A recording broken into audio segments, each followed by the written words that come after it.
295 పాయింట్లు పెరిగి 80,797 వద్ద స్థిరపడింది ఫ్రెండ్స్. నిఫ్టీ 0.47% పెరిగి 114 పాయింట్స్ పెరిగింది. 24,461 వద్ద స్థిరపడింది. ఓకే.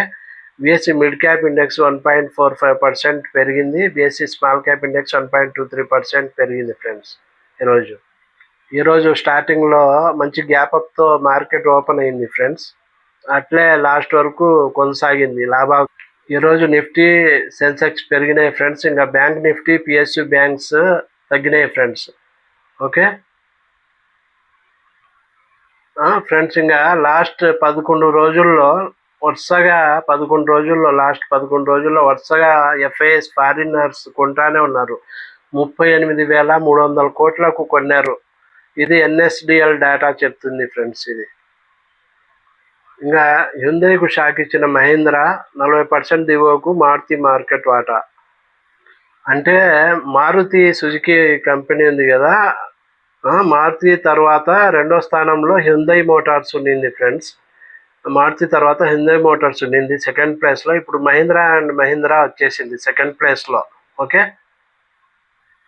హ్యుందాయ్ని 4th ప్లేస్కు నెట్టింది, రెండో స్థానానికి వచ్చేసింది. Okay, Mahindra and Mahindra. ఇంకా మార్కెట్ వాటా చూస్తే మారుతి సుజుకి మార్కెట్ వాటా 40% తగ్గింది ఫ్రెండ్స్. టాటా మోటార్స్ 3వ స్థానంలో కొనసాగుతూ ఉంది. ఓకే ఫ్రెండ్స్, ఇంకా స్విగ్గీలో జీనీ సేవలు బంద్ అని చెప్తున్నారు. వస్తువుల డెలివరీ కోసము తెచ్చిండు కదా పికప్ అండ్ డ్రాప్ సర్వీస్, అది పికప్ అండ్ డ్రాప్ సర్వీస్ నిలిపేసిండు ఫ్రెండ్స్. ఇది స్విగ్గీ డెలివరీ ప్లాట్ఫామ్ ఉంది కదా, ఫుడ్ డెలివరీ ప్లాట్ఫామ్ స్విగ్గీ ఇప్పుడు కీలక నిర్ణయం తీసుకునింది ఫ్రెండ్స్. వస్తువుల పికప్ అండ్ డ్రాప్ కోసం తీసుకొచ్చిన ఈ స్విగ్గీ జీని ఈ సేవలను నిలిపేసింది ఫ్రెండ్స్. ఇది ఇంతకుముందు 70 నగరాల్లో ఉన్నింది ఫ్రెండ్స్ ఈ సర్వీస్.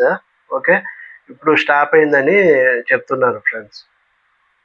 ఇంకా ఈ స్టాక్ మార్కెట్ లాభాల్లో ముగిసిన సూచీలు ఈరోజు 5వ తేదీ మే 24,450 ఎగువకు నిఫ్టీ పోయింది. 24,450 పైన పెరిగింది ఫ్రెండ్స్ ఈరోజు. అది లాభాల్లో ముగిసినాయి స్టాక్ మార్కెట్లు. సెన్సెక్స్ 294 పాయింట్లు, నిఫ్టీ 114 పాయింట్స్ లాభపడినాయి.